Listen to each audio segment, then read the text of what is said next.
continuamos no voo. Continuamos no voo. Estamos indo rumo à vida eterna. Mas nós estamos ainda na escala aqui. Após, então, a apresentação incrível da dinâmica, do dinamismo da Renata e também do dinamismo da Rosana, que nos trouxeram uma forma para que ficássemos nós leves, né? Nos agregássemos, nos percebêssemos. A nossa parte ficou mais, encerrando daí os 3 painéis, que é uma sequência nos conteúdos, a nossa parte ficou mais nessa questão do acolhendo e sendo acolhido, o autocuidado.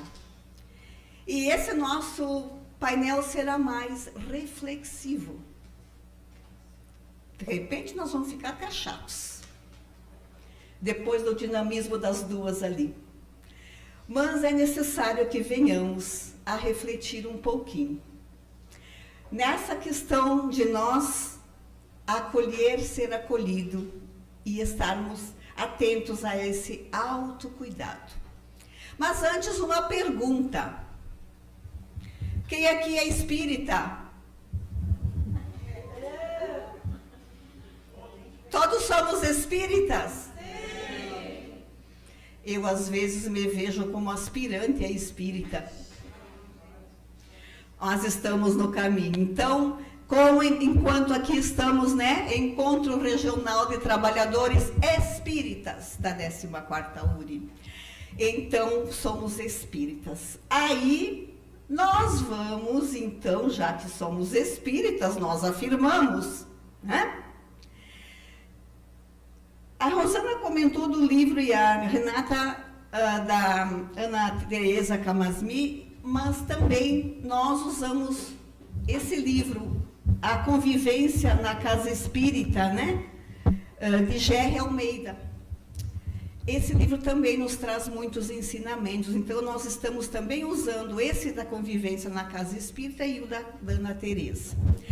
E Gerry Almeida, nesse livro, ele nos traz essa questão: somos espíritas, mas antes de tudo somos humanos. E no trabalho das meninas, nós conseguimos nos perceber. Aqui, espíritos milenares reencarnados, nessa experiência material tão passageira, né? Mas trazendo a nossa humanidade. Esse encontro, vamos cuidar de nós, né? É justamente nesse autocuidado, nos percebendo também trazendo a nossa humanidade, as nossas necessidades, as nossas questões que fazem ainda parte dessa nossa caminhada evolutiva. E aí, Gerry Almeida nos traz essa questão. Lembram? Respondemos, somos espíritas. É? Aí ele nos pergunta: qual a aplicação segura que estamos fazendo do Espiritismo em nossa vida? E agora? Luzia, por favor, nós vamos precisar de colaboradores. Esqueci de falar. Nós precisamos de colaboradores para que esse nosso trabalho aqui seja eficaz. Senão depois eu vou ganhar 0 lá com a diretoria e daí eu estou ferrada. Me demite. Então, é preciso que haja colaboradores. Então, olha a pergunta de Gerry Almeida, né? Qual é a aplicação segura que estamos fazendo do Espiritismo em nossas vidas? Quem vai nos colaborar conosco para eu não ser demitida? 1 minuto.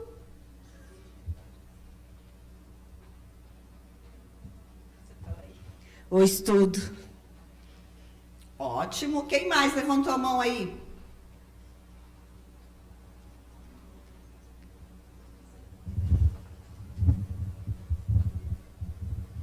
Olhar o próximo, saber, poder ajudar, se possível.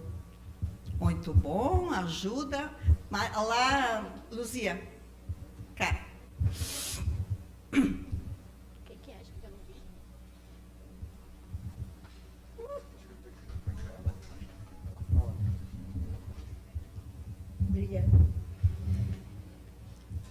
Já foi dito estudo, trabalho no bem e trabalho pela reforma íntima, para aplicar o que aprendemos no estudo.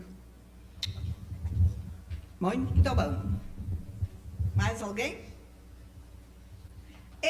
Chegamos nos pontos. Olhe bem a pergunta. Aplicação. Se é aplicação, temos que estar na prática. Isso? E aí? Aplicação segura. Não superficial. Não superficial. Aí vejamos. Vem o estudo, como disseram, né? O auxílio, a ajuda, a colocar na prática. Mas vejamos, vamos pegar um exemplo. Se somos espíritas, lá na casa espírita, aqui são várias casas de várias cidades, isso é uma maravilha. Quando lá na casa espírita nós nos indispomos com alguém, por quê? Somos todos indivíduos, individualidades, pensamentos diferentes, sentimentos diferentes, percepção de mundo e de pessoas diferentes, né? Não somos robôs. Vai acontecer, quando lá na casa espírita nós nos indispomos com alguém, ou quando a gente é chamado a atenção, ou faz feito uma observação, nós nos melindramos. Como nós administramos isso? Olha a aplicação do Espiritismo em nossas vidas. Como nós administramos isso? O que a doutrina traz a respeito dessa questão? O que a doutrina traz?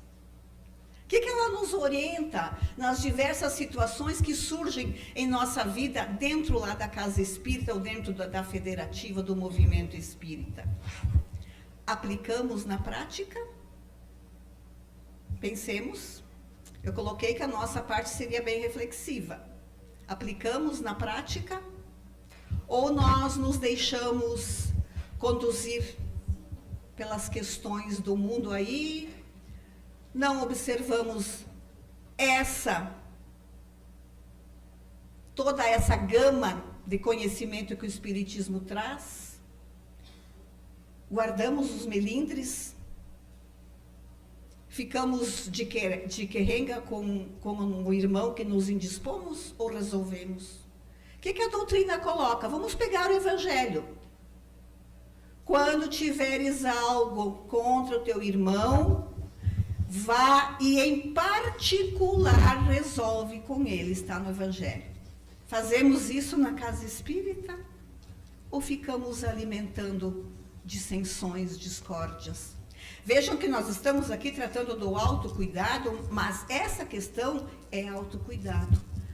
Cuidar de nós, que daqui a pouco nós vamos ver mais aprofundadamente. Essa é uma questão que ele traz. A outra: estamos nos abastecendo de tudo aquilo que levamos aos outros nas nossas instituições. Trabalhamos lá, né? Mediúnico, atendendo os desencarnados. O atendimento espiritual, iniciando lá pela recepção, atendendo os encarnados e desencarnados. Né? Todas as ações, ação social, tudo.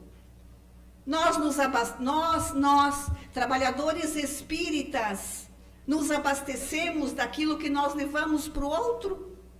Será que o atendente fraterno, que está lá ouvindo com o coração, escuta empática, e vai ali sugerir alguma orientação à luz da doutrina para o atendido, será que ele se abastece daquilo que ele leva para o irmão? Será que o trabalhador que aplica passe se abastece das energias do passe? Será que, quando nós não estamos bem, olha o autocuidado, cuidando de nós, lembro lá do início, trazemos a nossa humanidade, as nossas necessidades, fraquezas, limitações, dores. Eu estou aqui com uma dor na perna faz não sei quanto tempo, mancando. É dor do corpo, mas é dor. Todos nós temos as nossas dores. As mais dolorosas são as dores da alma. Aí não tem remédio farmacêutico que vai resolver. Então, quando nós não estamos bem, percebemos os nossos sentimentos, as nossas emoções, como a Renata disse, percebemos. O que eu faço na casa espírita? Né? Eu me abasteço do atendimento fraterno?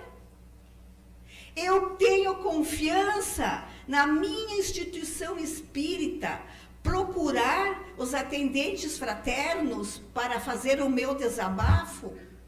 Ou para pedir ajuda? Ou eu desconfio da minha casa? Porque eu levo para os outros, mas não me abasteço? Eu vou lá na outra casa espírita, onde eu não sou conhecida lá, eu vou fazer atendimento fraterno.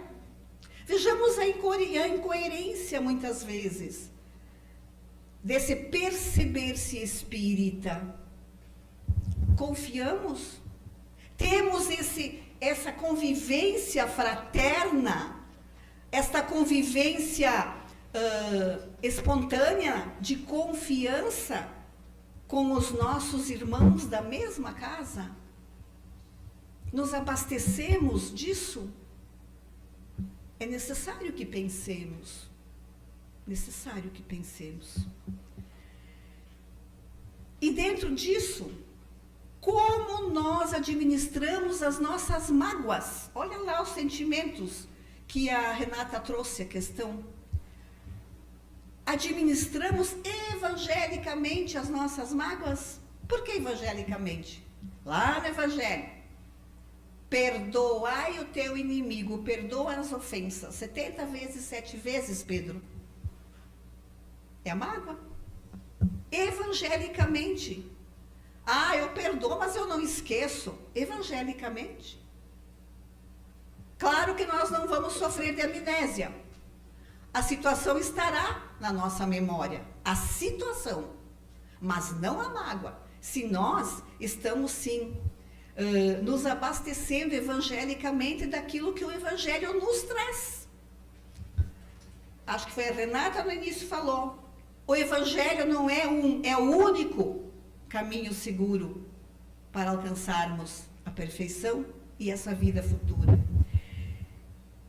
Perdoamos as ofensas, mas de verdade, de coração, evangelicamente.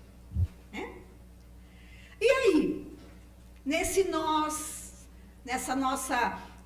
nosso processo de dizermos que somos espíritas, que conhecemos a doutrina, que nos abastecemos dela,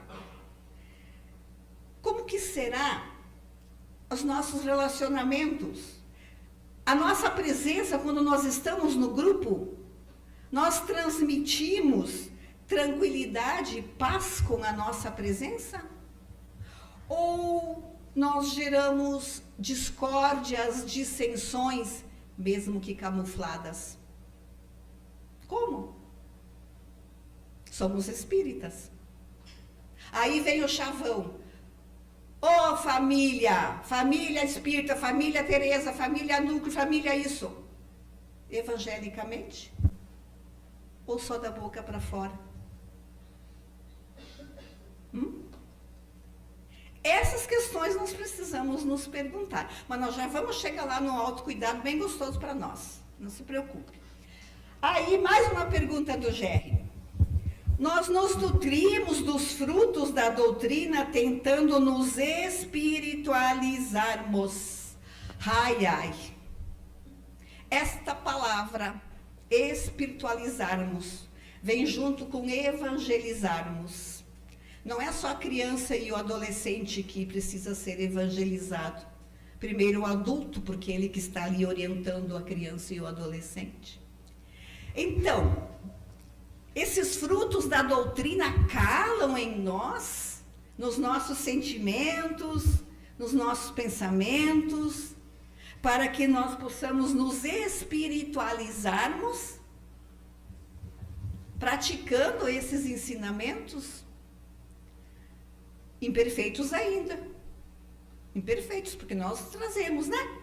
Ai, a irritação, a raiva, a pressa, o imediatismo, tantas coisas que ainda fazem parte da nossa caminhada, porque nós somos imperfeitos. Precisamos, novamente, trazermos a nossa humanidade, e dentro dela está essas nossas imperfeições, sim.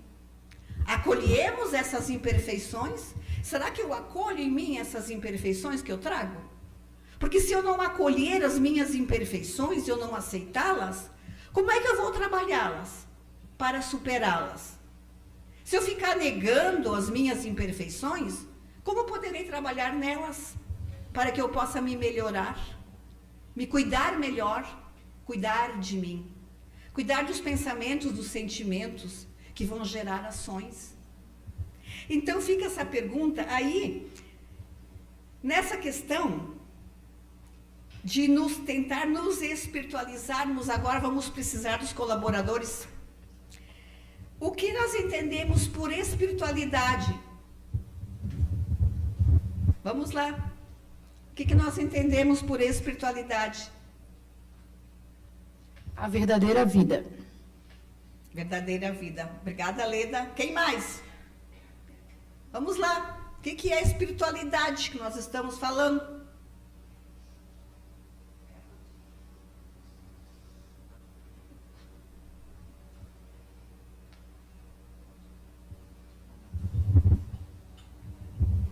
Sou a Marli, lá do Celur. Para mim, a espiritualidade é os nossos anjos de guarda, os nossos mentores, toda essa luz divina. Muito bem. Tudo isso faz parte. Tudo isso faz parte, né? Nós somos espíritos imortais, né? Reencarnados aqui temporariamente. Quando nós não estamos aqui nessa jornada terrena, nós estamos na pátria espiritual. Né? Fazemos parte daquele conjunto da espiritualidade. Agora, essa espiritualidade interior, enquanto nós estamos nessa caminhada, nesses caminhos, essa espiritualidade, quando nós trazemos, modifica. Para mim, é um ponto, para a Renata é outro, para o seu Tamir é outro, por causa do grau de entendimento e de trabalho, de esforço de cada um. Então, o que seria essa espiritualidade? É essa capacidade que nós temos de desenvolver essa amplitude sobre a vida espiritual e sobre a vida material. Não podemos ignorar a vida material, estamos no mundo material.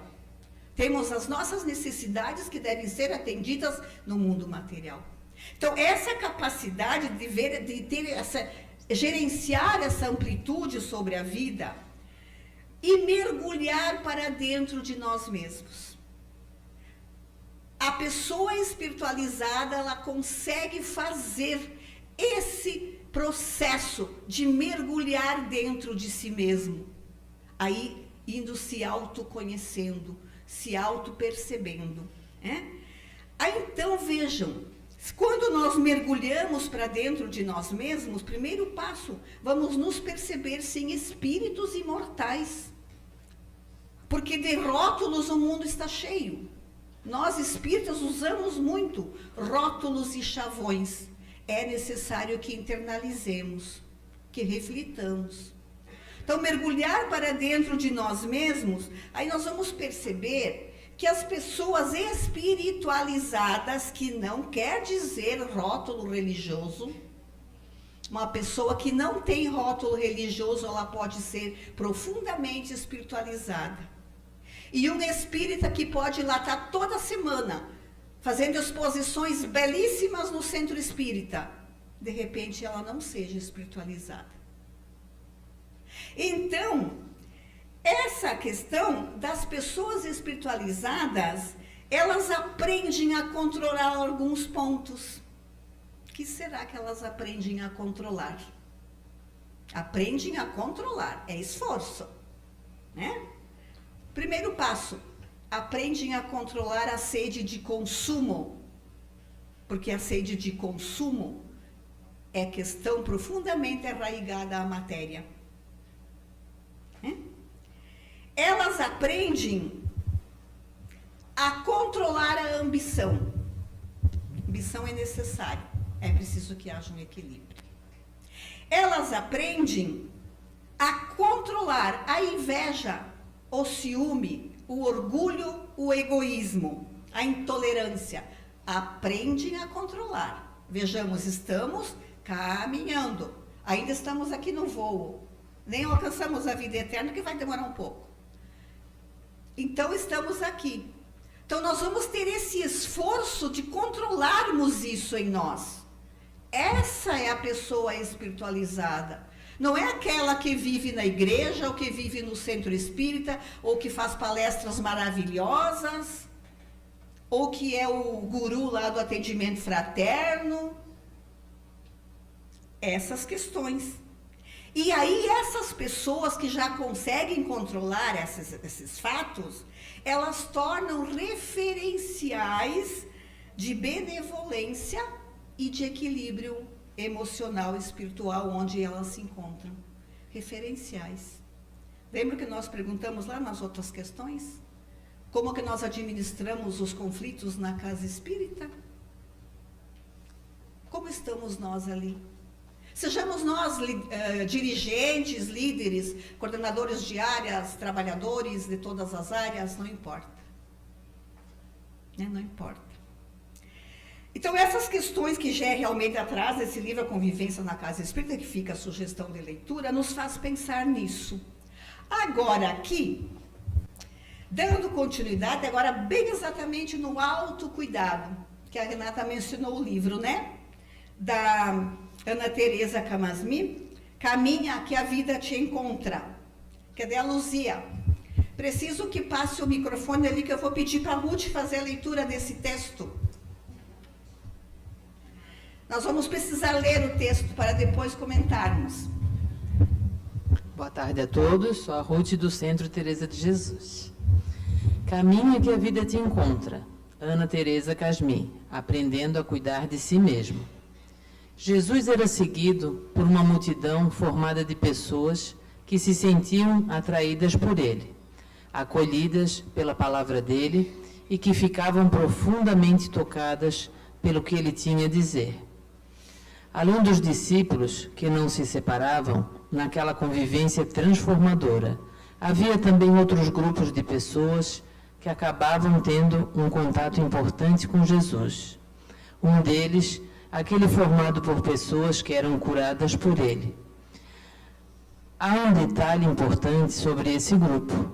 Sempre que ocorria uma cura, a pessoa curada apresentava um movimento de diferenciação da multidão, o que lhe dava a oportunidade de ter um instante com ele.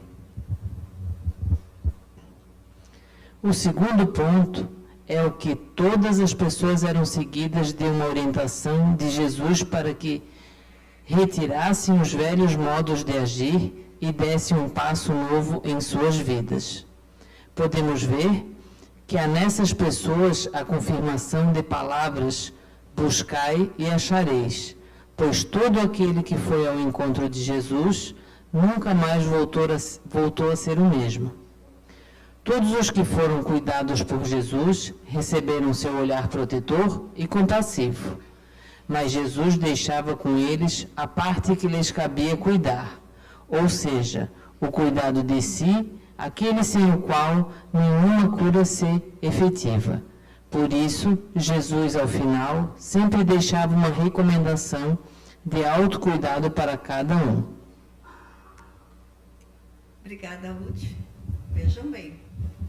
Vamos voltar lá aos tempos do Cristo, nas suas diversas curas, porque os evangelistas, eles escreveram algumas, citaram algumas, mas nem todas as curas que Jesus fez. Mas vamos naquelas que nós conhecemos no Evangelho. Quando Jesus curava, ele sempre deixava, então, essa recomendação para que a pessoa fizesse a sua parte, quando ele dizia, vá e não peques mais. Não era questão do pecado dogmático da igreja tradicional que nos cristalizou culpa. É outra questão. É aquela questão de nós estarmos atentos a nós mesmos. modificando as nossas escolhas, as nossas posturas, sentimentos e pensamentos, para que não cometêssemos mais os mesmos erros. Então, daí Jesus deixava para que as pessoas fizessem a sua parte. E aí, então, aquelas pessoas que o seguiam eram grupos distintos. Tinham os apóstolos, os discípulos e as pessoas que procuravam Jesus com o intuito de obter curas. Quando esses grupos de pessoas, que tem vários exemplos no Evangelho, eles recebiam a cura, aqueles que eram curados, eles entravam num processo de diferenciação da multidão. Olha nós lá na Casa Espírita.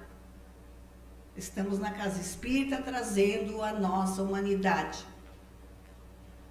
Não somos perfeitos. Quem disse que espírita não pode sentir dor? Não pode chorar? Não pode estar abatido? Não pode estar triste? Quem disse? O que cabe é nos percebermos como estamos. E aí procurarmos a ajuda, o auxílio na nossa casa, a fim de que possamos cuidar de nós. Então, vejamos lá. Quando Jesus curou os 10 leprosos, um deles voltou a agradecer, 9 não. Esse que voltou e agradeceu e ficou curado, ele saiu da multidão, se diferenciou da multidão externa e da multidão de si mesmo. Porque ele decidiu pedir a Jesus, processo de humildade para pedir e reconhecer que necessitava, aceitou, agradeceu. Então ele se diferenciou. A mulher hemorroíça que tocou nas vestes de Jesus, na certeza que seria curada, ela também se diferenciou da multidão. Era uma multidão. Ela tocou as vestes de Jesus e aceitou ajuda. Zaqueu, quando subiu na árvore, lembram? Estava no meio da multidão. Subiu na árvore, porque ele queria ver o Cristo. Ele se deixou tocar. Ele saiu daquele processo da multidão. Se diferenciou. E quando ele disse para Jesus que ele daria metade dos seus bens aos pobres, e que ele ressarciria todo o mal que tivesse feito, ele se diferenciou da multidão de si mesmo, dos sentimentos ruins, de egoísmo, de orgulho, de vaidade. Esse é o processo do espírita. Então vejamos, Emmanuel daí nos traz, pela Camasmi que ela coloca, alguns pontos, mas nós vamos ainda ver essa aqui. Quando nós falamos das curas do Cristo e das nossas curas necessárias, qual então é o significado de curar-se? Não é melhorar, é curar-se. Quem vai nos ajudar aí? Olha os colaboradores. Qual é o significado de curar-se? Vamos lá, porque meu tempo já está indo aqui. Vocês não percam perder tempo, que eu vou ficar na metade. Ruth. Curar-se, perdoar-se. Muito bem. Quem mais? Lá atrás. Eu não queria. Quem que é?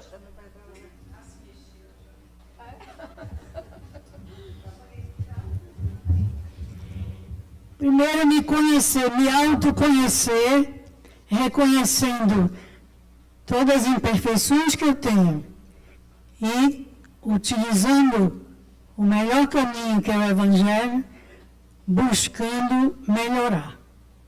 E nessa melhora, a gente aprende o BIP do Evangelho. Benevolência para com todos, indulgência para com aqueles que nos ofendem e perdão, indulgência para com aqueles que nos fazem mal. E perdão pelas ofensas. Obrigada, Nazaré. Isso aí. Luzia, pode dar o microfone para a Beth ali, por favor? Beth, pega o microfone. Vamos lá. Pode ler para nós, por favor? Curar-se tem a ver com diferenciar-se. É fazer um movimento diferente do que viemos fazendo pelo caminho até então. Só assim estaremos prontos para a cura e, mais ainda, abertos para alcançar a orientação de Jesus de resistir a voltar a velhos caminhos, a fim de não mais adoecermos, mas rumarmos ao nosso destino venturoso. É hora de despertarmos para um modo melhor de viver. Essa ação de autocuidado é necessária para que sejamos donos de nossas vidas. Donos de nossas vidas. Olha a nossa humanidade aí. E também aquela questão. Cuidar de nós também tem a ver com dizer não, quando é necessário dizer não. Porque muitas vezes nós abraçamos tudo. Abraçamos, esquecendo de cuidar de nós. É necessário dizer não. Às vezes é necessário. É necessário respeitarmos as nossas forças, as nossas limitações. Seja no nosso campo profissional, familiar ou na casa espírita. Isso não quer dizer que devamos ser nós relapsos ou descomprometidos com as tarefas que assumimos. Lembremos aqui, lá do início, o nosso trabalho é com o Cristo. Nosso dever primeiro é com o Cristo e em seguida conosco. Então é necessário estarmos atentos no vigiai e no olhai. Aí vejamos aqui, Emmanuel vem nos trazer 3 pontos importantes. Para que tenhamos nós esse autocuidado com segurança. Vigiar o campo interno. Pensamentos, sentimentos. O que alimentamos em nós? Os melindres? As mágoas? A inveja? O ciúme? Né? O que nós estamos nos alimentando? Então, vigiar esse campo interno é um cuidado que Emmanuel nos traz para nos cuidarmos. Né? O outro ponto que ele traz, valorizar as disciplinas e aceitá-las. Ai, ai, ai. A gente traz cristalizado lá de outras vidas e da nossa infância que disciplina é uma coisa ruim. Trazemos. Mas a disciplina real, como os benfeitores nos trazem, ela é extremamente necessária e benéfica para essa nossa evolução. Então, é necessário, sim, nós estarmos atentos à indisciplina. É impossível avançarmos no nosso aprimoramento se não tivermos disciplinas de pensamento, de sentimento, de ação, de escolhas, de hábitos. Eu vou ter que correr aqui. Agora, examinar as necessidades do coração. Ai, ai, o coração, né, Renata? Todos nós temos inúmeras necessidades, né, do coração. Todos nós trazemos as nossas frustrações, mas também as nossas expectativas e esperanças, né? Então, o nosso cuidado, esse nosso autocuidado, ele é sagrado compromisso. É preciso cuidar de nós, dos nossos pensamentos. Procurar auxílio. Colocarmos a nossa fragilidade quando nós precisamos que as pessoas nos acolham, porque estamos frágeis. Né? Na nossa casa espírita. Como é que eu vou passar por o frequentador da minha casa tudo aquilo que a casa pode abastecer aquela pessoa, se para mim não serve? Mas se não serve para mim, não serve para o outro, porque senão seria hipocrisia. Então vamos trabalhar nisso, né? Vamos trabalhar. A Rosana tanto falou da Unir para Unificar. Nós iniciamos esse processo, né? Mas precisamos antes estar mergulhados em nós, para essas nossas questões. E agora aqui, irmãos, é uma meditação bem curtinha, a imagem não ficou boa, mas eu vou auxiliar vocês. Nessa questão dessa dinâmica da árvore frutífera, para cada um refletir um pouquinho.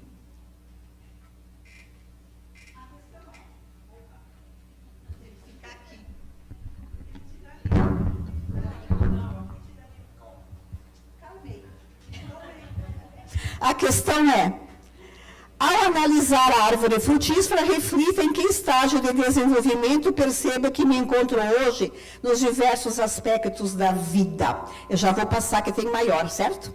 Ó, só para mostrar. Semente.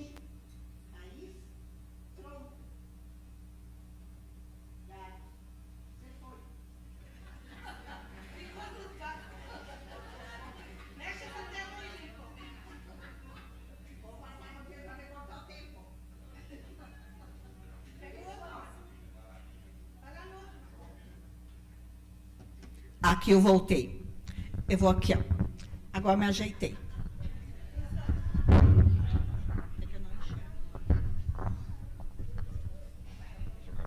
Tá bom. Obrigada, Lincoln. Vejam bem.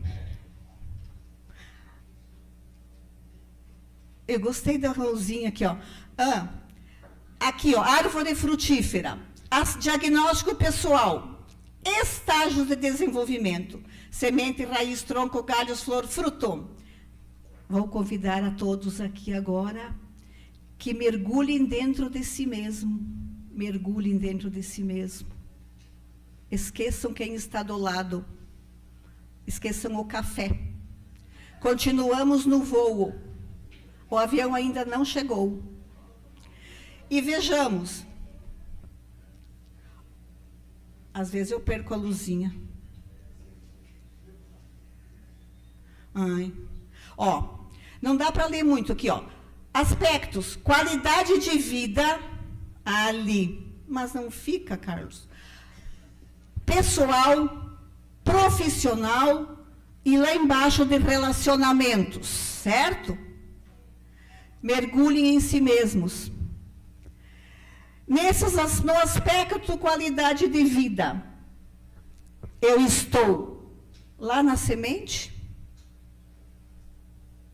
na raiz, no tronco, no galho, na flor, eu já estou dando fruto. No aspecto pessoal, eu estou em que estágio? Eu me vi aí quase tudo na semente, lá, às vezes em quando no tronco. No aspecto profissional e de relacionamentos. No aspecto de relacionamentos entra também o nosso trabalho na casa espírita, nosso trabalho voluntário. Então, a sementinha está lá no meio, é recém uma semente. Como eu estou? Mergulhem. Mergulhem dentro de vocês. Mas em algumas questões eu já estou na raiz, outras já estou no tronco, no galho. Será que já estamos na flor? Ô sonho! E quando já estivermos dando fruto, maravilha. Então, irmãos, esse autocuidado que devemos ter conosco, mergulhando dentro de nós, nos percebendo espírita, mas espírita também, com suas necessidades. E não esqueçamos que o Evangelho do Cristo é um manual seguro para nos conduzir nessa caminhada de autocuidado. Como cuidar dos sentimentos, né? Olha lá, bem-aventurados os mansos de coração, os pacíficos. Será que sabemos já controlar a nossa irritação? Eu me esforço. Sabemos? Ou ainda estamos na semente? Sabemos controlar a nossa intolerância com as imperfeições do outro, evangelicamente? Perguntemos. E aí, irmãos, fiquemos nós ainda aqui no voo e que Jesus ilumine e ampare a todos nós.